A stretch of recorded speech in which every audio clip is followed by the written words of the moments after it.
You don't want to be the smartest person in the room. Be around people that bring you up to reach your goals, because if you're around people that are not on the same mission as you, it will bring you down. You can be the most highly educated, most practical, experienced person, but if people don't make a decision about you, then you have no one to coach. Welcome to the Masters of Business podcast with Daniel Beer.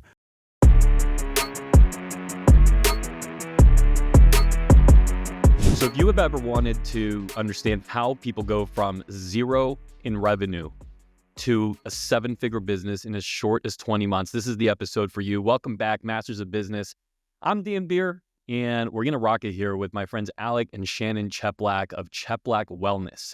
And what I'm going to find really interesting here as I just introduce you guys and just look forward to diving into it is you're not in a space that by any means is uncompetitive. You're not in a space that you're the only ones doing what you're doing.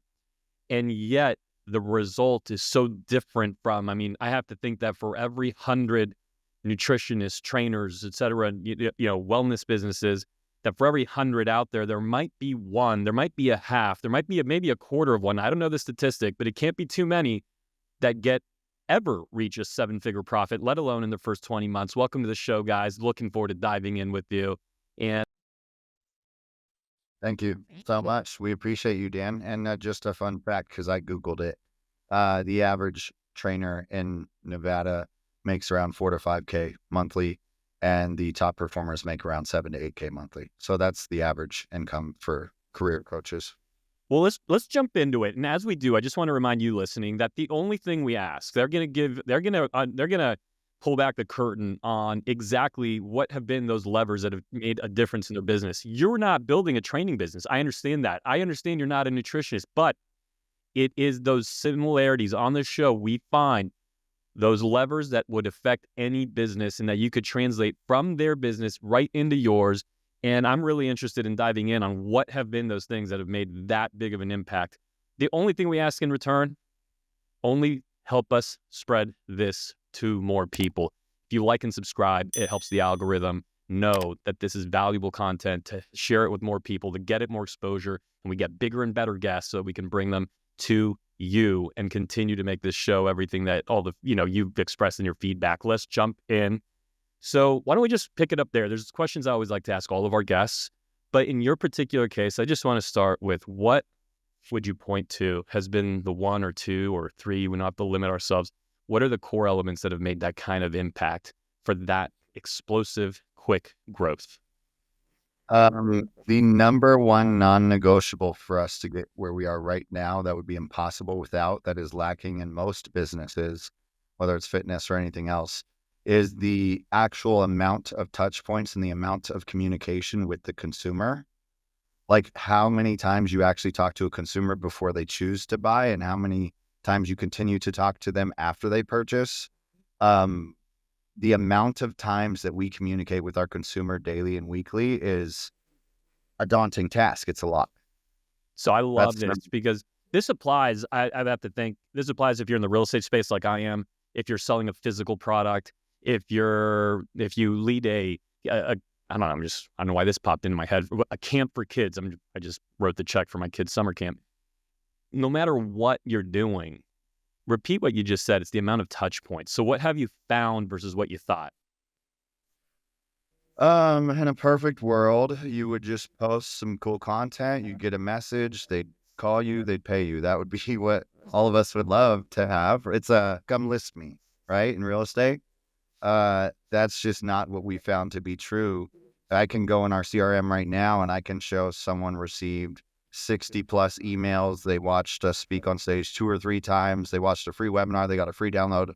They've been nurtured, 40, 50, 60, 70 times and then decided to buy. And then on the other end of that purchase, they stay with us for a long time. Mm-hmm. And then by the time we actually get on that phone call, they've already made their decision. And it's no longer about sales or sales skills. It's just the relationship's already cemented and they would not work with anyone else but us. Can I piggyback on? Yeah.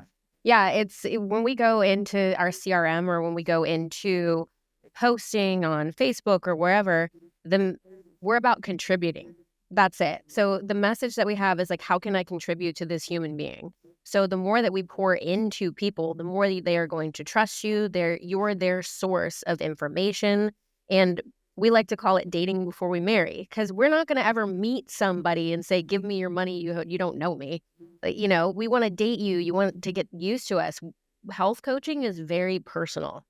So we want them to be a good fit for us, know what we're about, know what our program is about, and along the way, maybe even have picked up a few things that they were able to execute on that they felt good about and say, okay, I choose only them. So by doing that and being like omnipresent, we end up being their only choice. So, all right, there's so much to unpack here, and I'm not even sure if you listening understand how much. Just it's like, pay attention, pull out the notes. A few things were said. Omnipresent.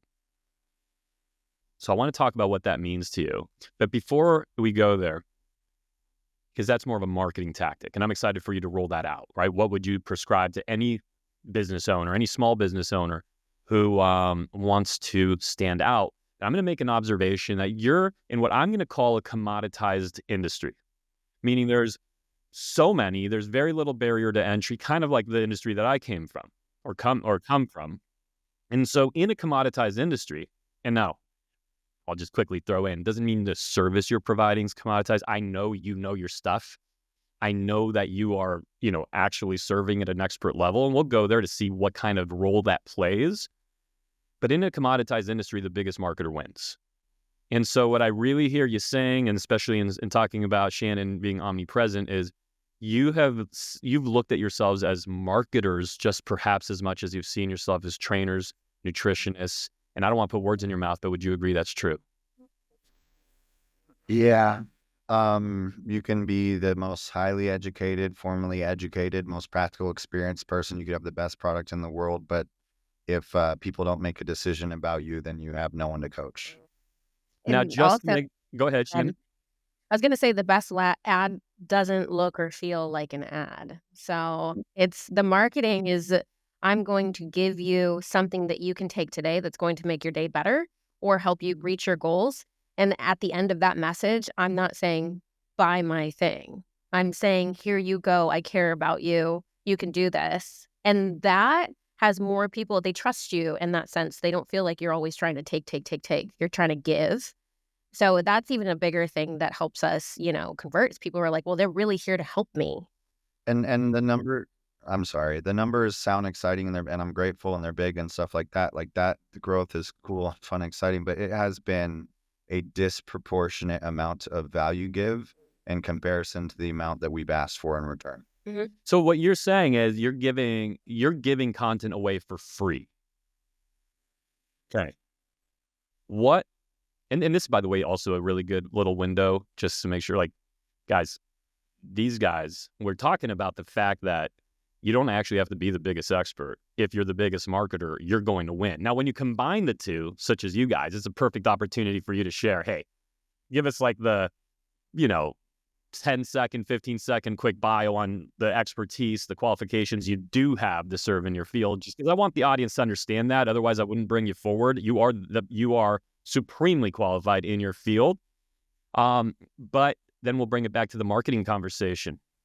Yeah. Well, let me say this. If your product sucks, they're not going to stay. Mm-hmm. So like, it's one thing to get the sale, but if you're not an expert, you're going to lose the sale later. They're going to cancel. So our expertise has allowed us to retain clients versus marketing got us the clients. So just so you know, you don't get the money and keep it unless you're an expert. That's number one. But I'm going to repeat that real quick. So your marketing, your understanding of marketing, and there had to be like a moment of self-awareness. Hold on, we're really strong trainers, but if we don't have the self-awareness to understand that we need an entire marketing education, then this thing's never going to happen. It's not going to happen just because we're good at the thing.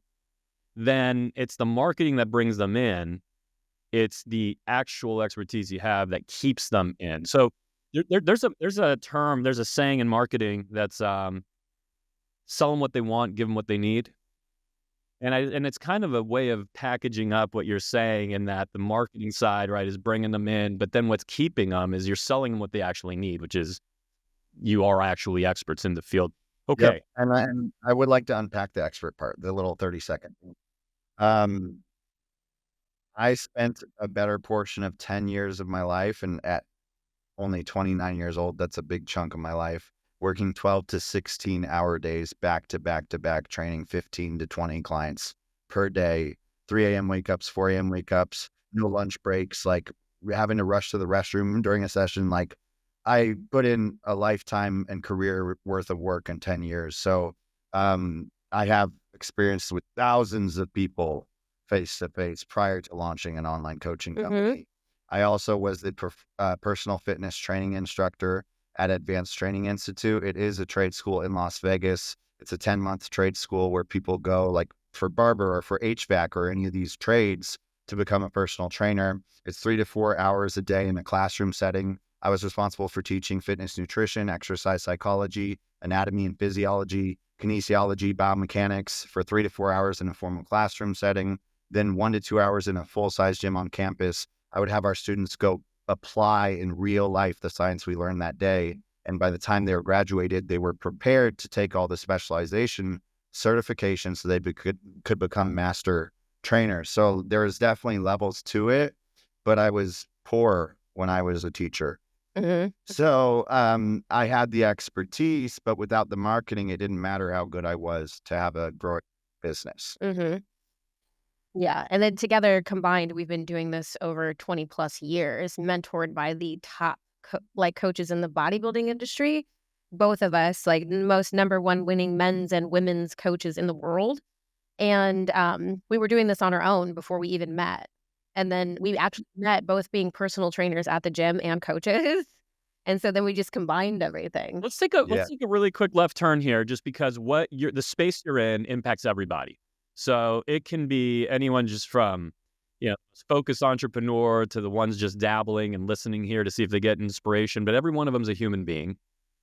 And so let's just take a quick left turn here to leave people with value. And it's part of, what you do anyway is giving information away for free. Why don't we take you up on that then here so we can all just improve our own lives?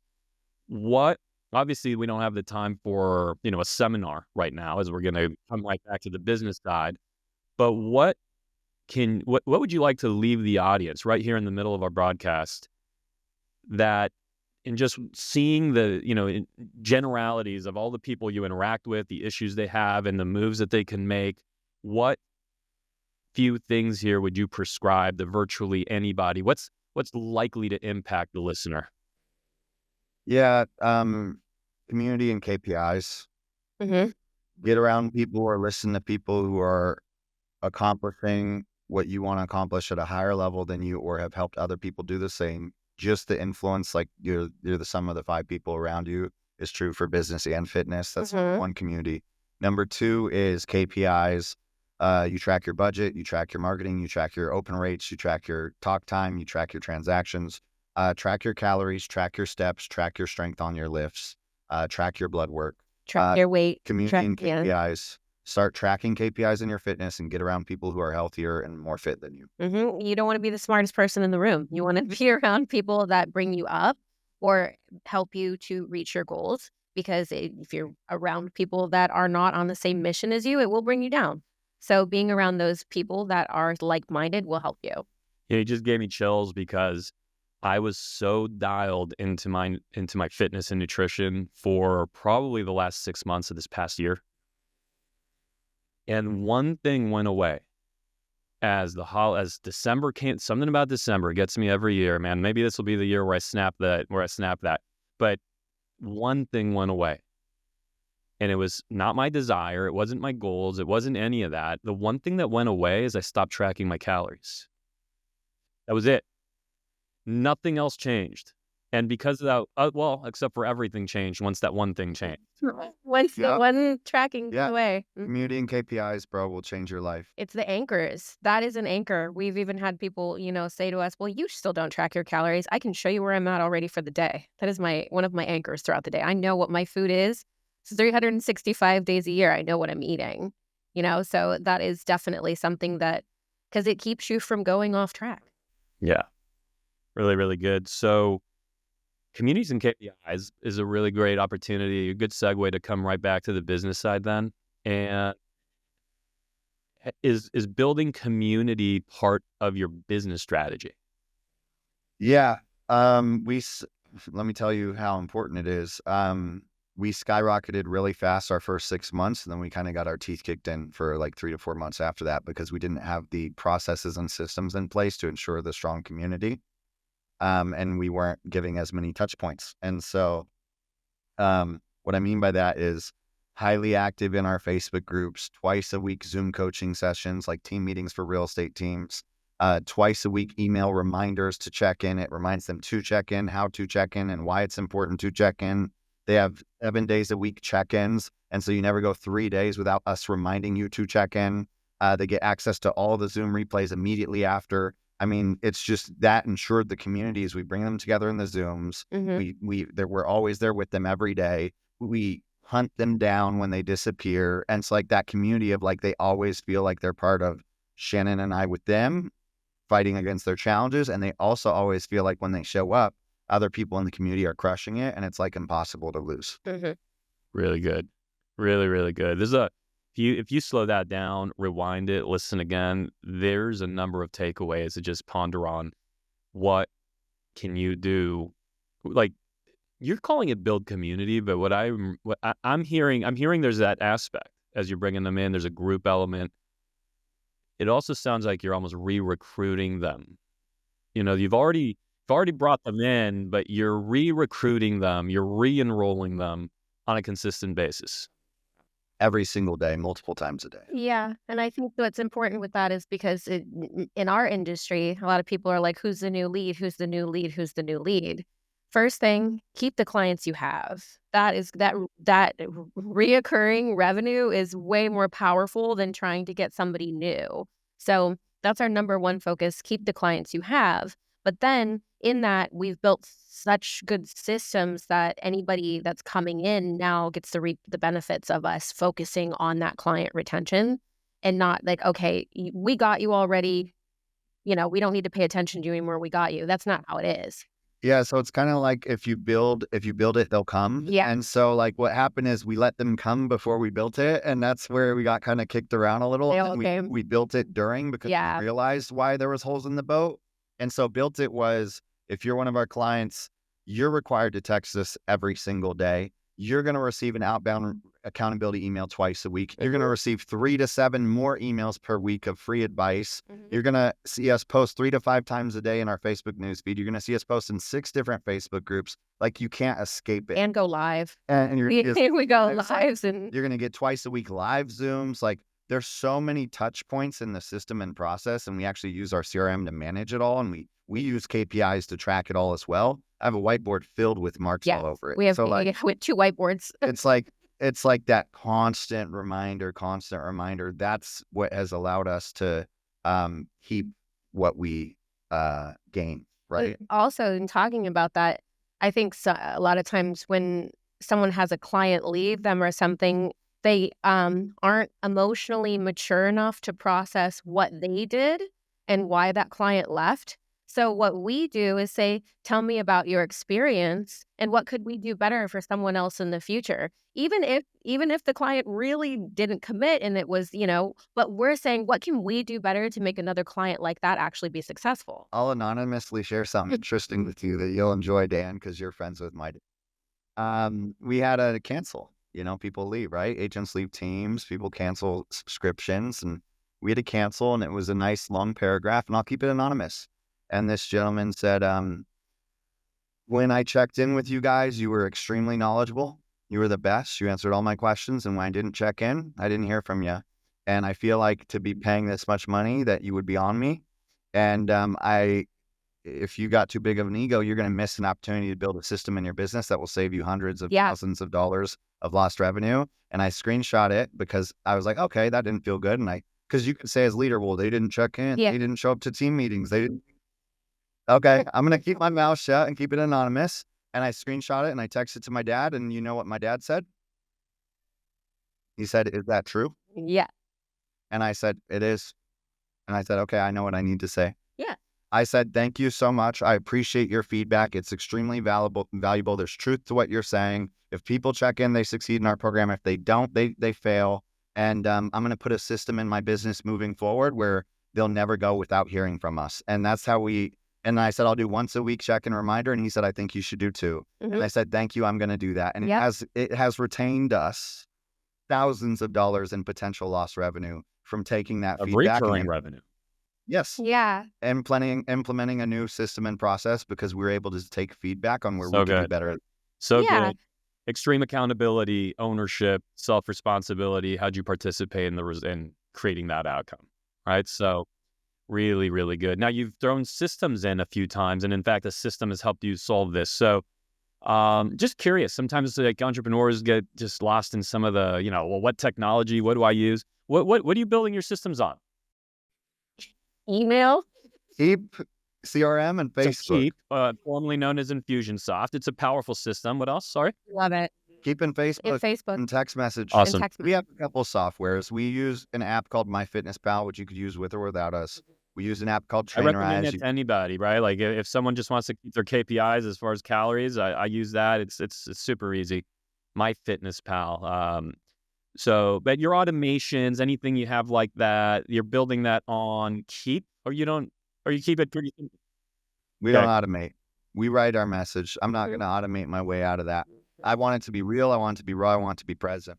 But is there anything you're writing the message, but possibly there's something within the system that says, hey, it's time to write the message? No. Or that's scheduled right into your calendar then? We just do it on our own. Just do it every day. Mm-hmm. Okay, good. It's just part of our... How do you know who it's time to check in with?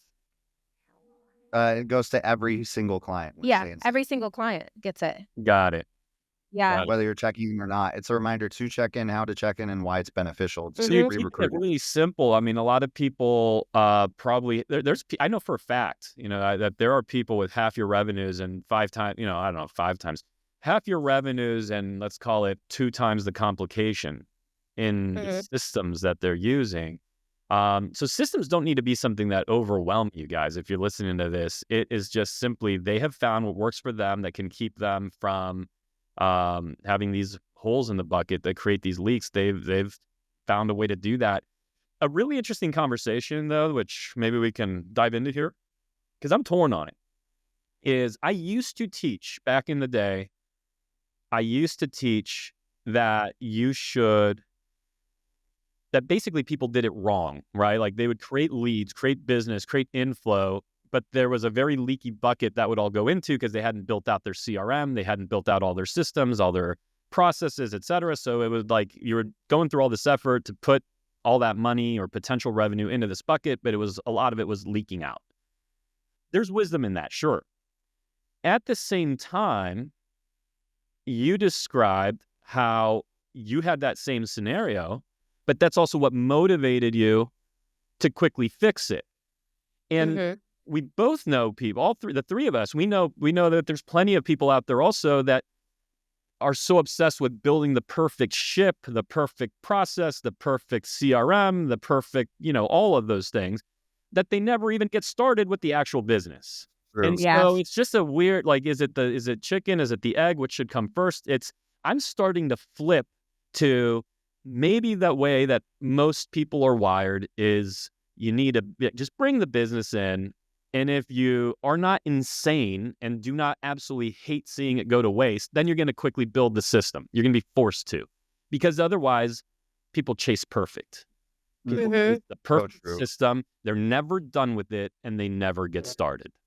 That's true. Well, and I think doing the thing, the way to get good at the thing is do the thing and do it over and over and over and over and over and over again.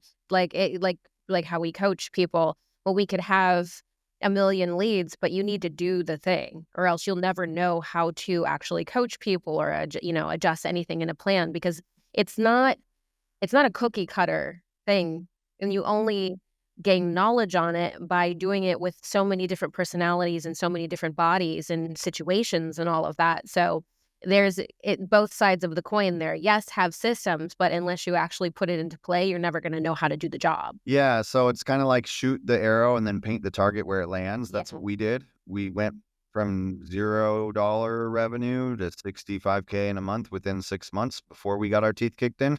And then, you fall to your systems instead of, and so then we hung out around that 40K monthly revenue for a little and built our systems there. So it's like so this is the one thing, when the money gets down or you have a bad month, it's not the time to back off or get your feelings hurt or spend less on the business. We spent more money on systems. Yes. We bought a CRM that we didn't even have before. We invested more into coaching. We invested more into giving back to the clients. And like, we really like dug deeper to like, so that not only can we get back to that monthly recurring revenue, but we can keep it.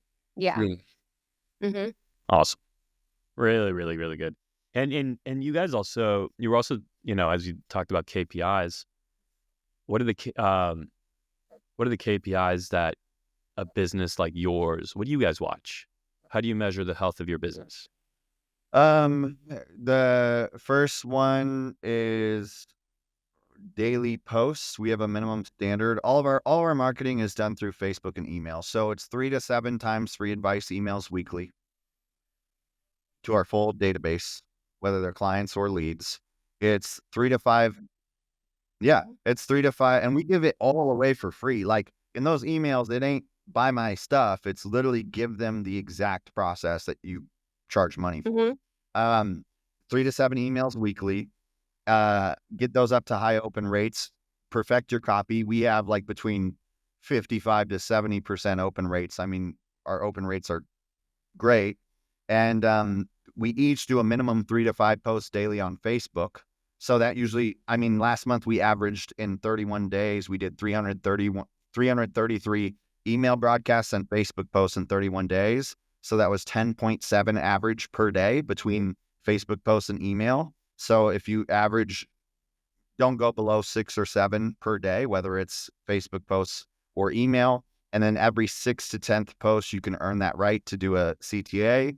And we spent the better portion of the last quarter doing CTAs on only free offers for lead gen. Mm-hmm. So like rolling out a lead magnet, rolling out a webinar, things like that, we're able to snag up over 950 new leads, free leads that we, like, you don't buy the leads, like organic lead gen, over 950 new leads. Hand raisers. In 8 weeks, we generated over 950 avatar client leads through those standards that I just said to you. Mm-hmm. Wow. So what do you say to somebody that says, well, if you're giving it all away, why would somebody sign up? I would say that you're being selfish. I would say that, Scarcity mind. yeah, it's being selfish. If you genuinely believe in what you're doing, you genuinely believe in the message you're bringing forward, and you genuinely believe it will change someone's life for the better, it would be selfish not to share it with them. Mm-hmm. But there's still the side of, at the end of the day, though, why does someone open their wallet for what's available for free? I think personally that it is, the free is, your thought that day, your thought that week, your thought that hour. It's all there. Like if someone took all your free content and like somehow organized it into exactly what they need with their body type, with their, or in their business, that moment, right? Like if they were able to organize all of it specifically for themselves, then fine, in theory, right? They'd be able to, then there's the free course. But I think people pay for the organization, the proximity, the questions, the check-ins, the accountability. But what do you say? Pay for the power of the interrupting the pattern. You know what I mean? So I find that the most is like when someone's having a situation, because people are emotional, especially around food and things like that. It's not like someone could be the most logical person in the world, but when you attach food or strength training or something to it, it becomes an emotional situation where they can't see it in that way, where just be logical about it, about what you're doing. So in those moments, now here's the thing, our clients can text us 24 hours a day. It is not a you check in the morning and that's it. You get that one check, that one time. You can talk to me. I mean, we've been talking to clients at midnight about whatever they have going on for the day. They're traveling to different countries, or they're out to eat, or maybe they're struggling, in their home, maybe emotionally, or something's going on. I think that's the biggest thing that is part of it. It's not just the accountability. It's about, because people will bring up like, oh, what about AI? Well, AI cannot talk someone down from, being in the cabinet at being in the cabinet at 10 p.m. with a whole box of cookies. Like, what do I do right now, Shannon? Like, AI is not going to talk you out of that. Yeah, and also, like, to summarize that in the most simple terms, like, why would someone pay if you've given it all to them for free? It's because I don't believe that information is the problem. Like, I don't think that more Interesting. information Yeah. I actually don't believe that information is the problem or the solution because we have AI and we have Google and we have YouTube. If information was the problem, everyone would be fit and healthy, everyone would be rich, everyone would own real estate.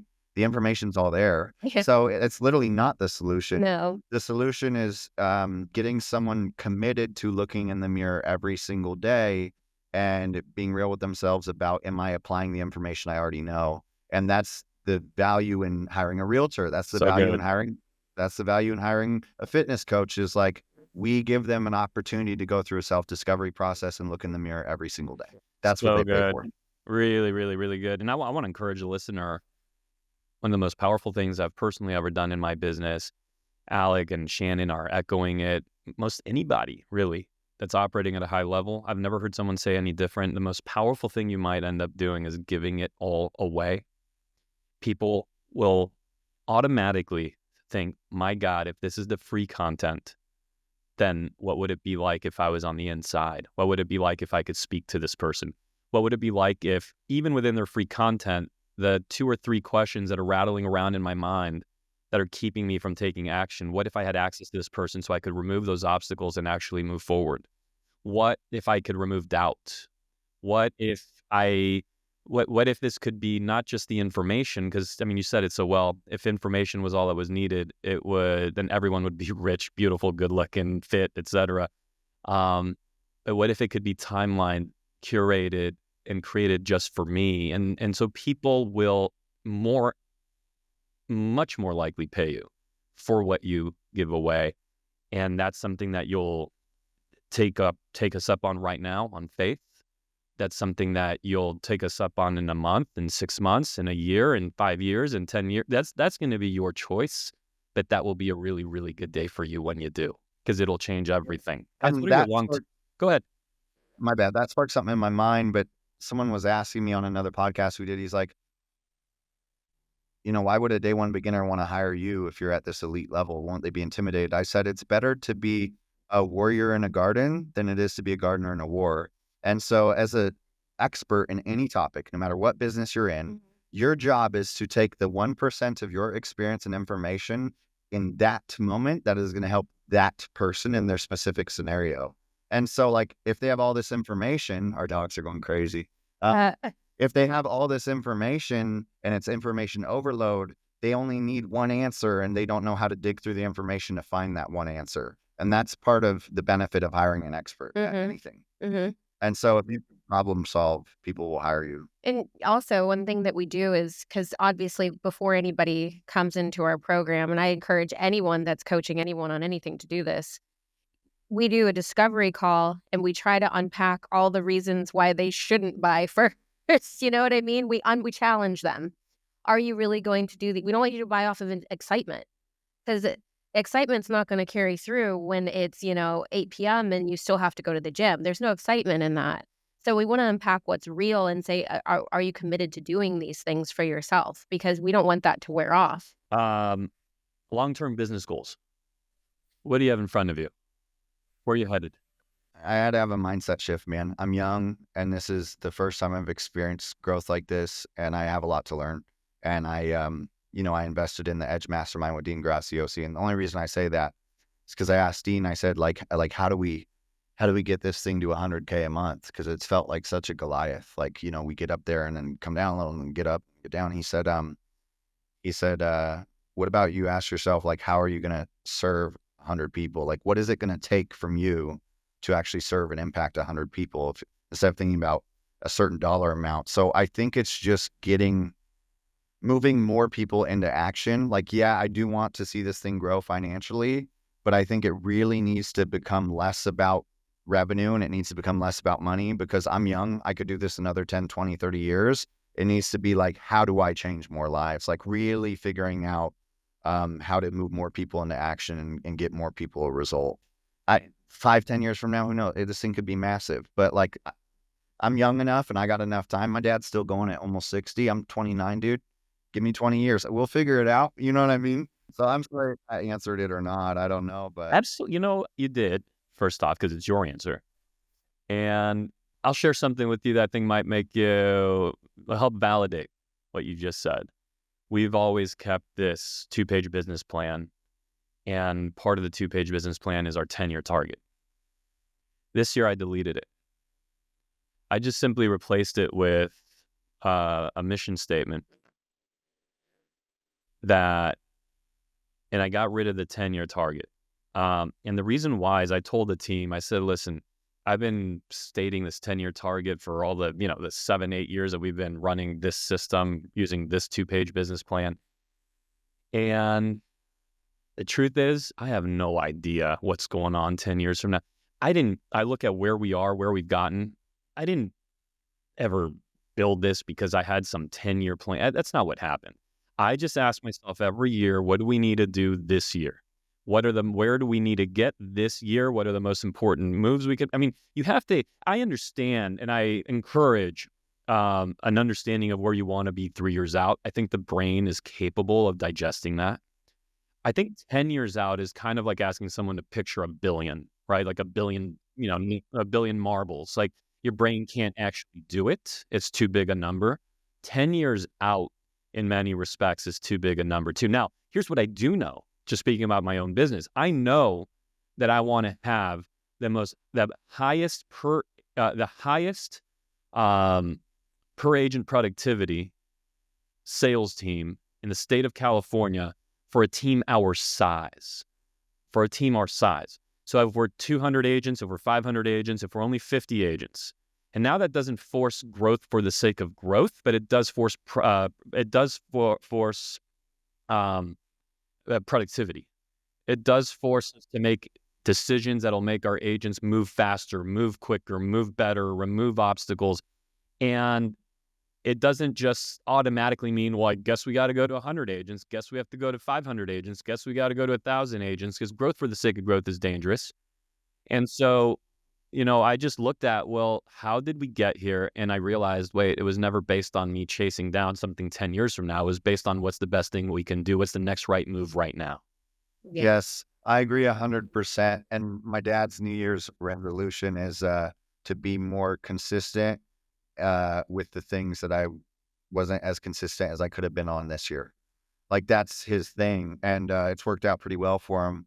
And I think allowing this company to evolve organically is going to happen because now we're getting hired to zoom in once a month for real estate organizations. Well, Dean said, how can you impact over 100 people? Well, a real estate team could be 20, 30, 40, 60, 100 agents getting in those Zooms. I'm starting to do that. And so I think it's being flexible enough with offers, like when problems show up or opportunities show up, to build an offer around that problem and provide solutions with your offers. Yeah. And now like being able to speak inside of real estate organizations, partnering with teams instead of just the individualized one-on-one. Cause you got to think, Dan, like if I did 10 years of 12 to 16 hour days for the most part, training clients one-on-one, and then we launched this company and I retired from that. And now this thing is a whole thing that it wasn't even the model. And so like the whole model could shift. I think I'm open to allowing the model to evolve to what the market asks for. Mm-hmm. So I'm going to clarify something for the audience, because you're hearing real estate, we're hearing training, you might be thinking, what the hell does this have to do with real estate? So Cheplak Wellness, Alec and Shannon's business, they identified realtors as a group of people, an avatar, if you will, of that needed nutrition and training, personal training, that needed their services. So I don't know if it's in your future to target, another industry the way you've targeted realtors, but I think it's been brilliant that you've done it that way, especially as you've they have their own culture, so they kind of already talk and they spread the word. So it's just been a really smart business move. But make no mistake about it, I keep throwing in the word nutritionist. You guys haven't used that word once, but to me, that is a huge piece of it. Maybe there's like a technical reason why you haven't, but to me, that's just a huge reason, a huge part of why somebody hires someone like you is for the food side of things, even more so than the gym side. So I just wanted to clarify that for you if you're listening. And so that's just been their target audience for their training and wellness services, just to be clear. Guys, I want to wrap with this question, which is just so well suited for you, because I love to know from business people, entrepreneurs, just, slaying dragons, killing it all day, working through problems and the stress. I like to ask them, well, how do you make the transition home? How do you turn that off? How do you come into the house and not dump that on your family, on your spouse, but you're actually in the business together? And so there might be positives and negatives to that. The positive is maybe you understand where the stress comes from, so you probably don't judge that side of it. But I have to, but still there maybe are other challenges that are unique. And there's so many, partner, husband, wife, spouse, whatever, businesses out there. What in this work versus personal dynamic would you advise specifically to people working with their significant other? You go first. Yeah, here we go first. She's- Well, the beautiful thing about when we met is we were on the same mission already. So our life is mission focused. You know what I mean? Our mission statement together is mission focused. So how can we help more people at doing what we're doing? So I will tell you, there is no turn off. We don't turn. We do this from the moment we wake up in the morning to the moment we go to bed at night. And if we need to talk about something that's business related, it's 24 hours a day. So it's definitely, but you have to be in alignment. We're just very in alignment with what we are doing in our business and what the next goal is. He is the visionary and I am the integrator, because you have to have some balance. You cannot have two visionaries running, because we operate the entire business, me and Al. You know what I mean? And that's it. So you cannot have two, integrators or two visionaries. It's just not going to work that way. So, and I love my husband dearly. So when it's, midnight and he's coming into the room and maybe I'm trying to go to bed and he's like, I have an idea for tomorrow. We're going to do this. I just say, okay, I love you, so it also has to be a balance in the personalities with that as well. I'm just going to you want to go or you want me to go? Okay. I was told growing up, your expectations are unrealistic. My mom, I love my mom, but they're unrealistic. It's too much, Alec. There's not this perfect person. No one's going to live up to that. You have these ideas. You got to just settle. I was told those things, and it's okay. I love my mom to death. She, I love her, but. Did the best she knew how. Huh? She did the best she knew how. Yes, I agree. And I think that I was just crazy enough to believe that maybe one day it would happen. And I met Shannon and, I'll be up at 12:30 a.m. because I can't sleep because I'm staring at the ceiling because I got an idea that we got to implement right now. And I'm standing up with a writing pad with a marker. And my wife is like, what are you doing, dude? Just so you know, the reality of it doesn't shut off. That's one. And here's an observation I have. You're at an amazing level. There's leaders in our community. I'm partnered with my dad. There's people way higher levels than us. So but it's just from my observation, because I've been coaching other fitness coaches since 2016 when I was a teacher in that classroom. This is the 3 different scenarios I've seen for coaches, and this could apply to any business owner. The coaches who do the best, grow the business the most, are the ones where the significant other, the spouse, are in complete alignment. Mm-hmm. So Shannon and I, there's no way our company would have got to where it is today as quick as it did if it wasn't for, I couldn't do it without Shannon. It would be impossible. She is invaluable and priceless because we're in complete alignment and she's down for all my crazy ideas and my crazy expectations. Mm-hmm. Number one, that's best case scenario. They grow the fastest. And maybe it's not the life everyone wants to live, but it works for us. Number two is, one of the significant others is mission focused, and the other one at least doesn't sabotage. Yes. So you're in a relationship, one person's all in on it, and the other one at least tolerates it or supports it. They might not be in full alignment, but they don't sabotage.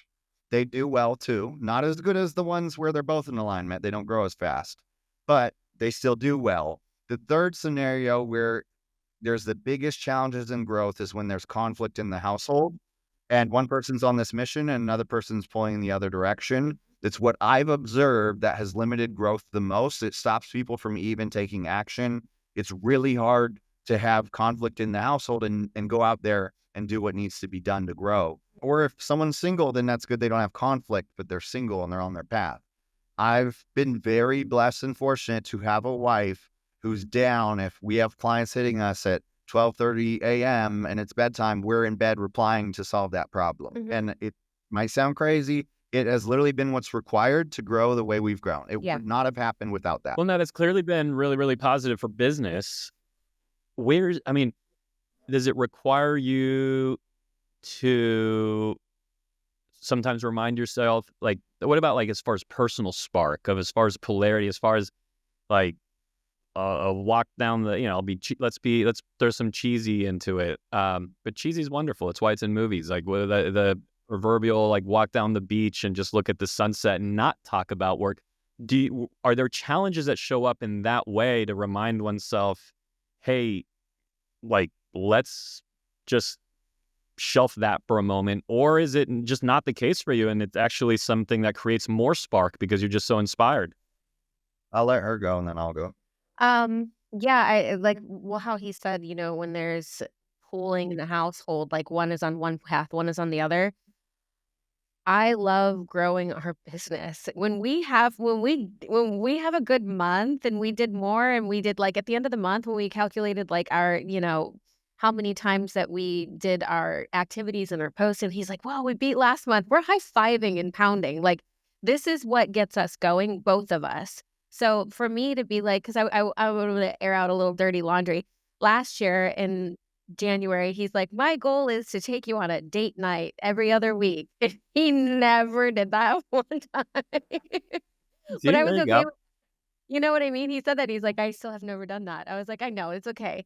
But honestly, like when we have to like get ready and go do those things, I'm a little anxious to go out and be like, "But we have all the stuff we have to do." You know? So I think it's just the personality because we still do things together and our business has grown us closer. So I don't need that personally. You're So creating that's something together, and I hear that yeah. Can that's I say, can I magnetizing you.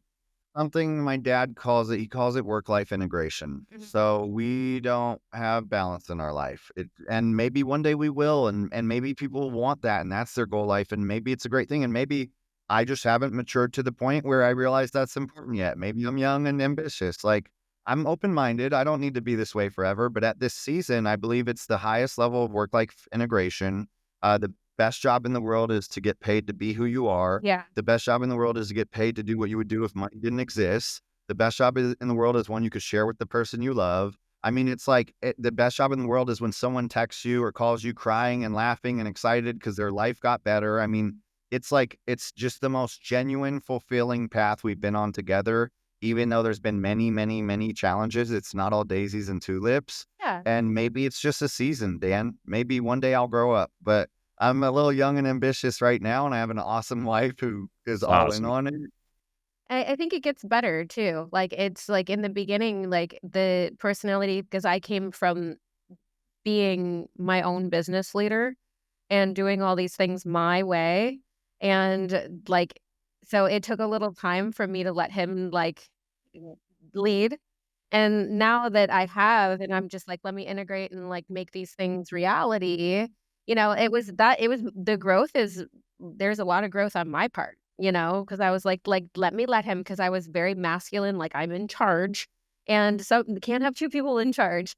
So, and I think that through that, we've grown so much more in everything in the communication. Like, nothing can help you communicate with your spouse better than running, $1 million business together, just the two of you. And I think it's fair to say it's just a startup still, man. Yeah. Maybe this is a temporary season where it needs to be this way, and as it grows, we just hired our first employee. As the company grows and we build a team and stuff like that, maybe one day it won't require that. But Yeah. to grow the way we've grown and the amount of time we've done it, I'm not saying it's some big thing, but to me, it's big. It's the first time I ever did anything like that in my life.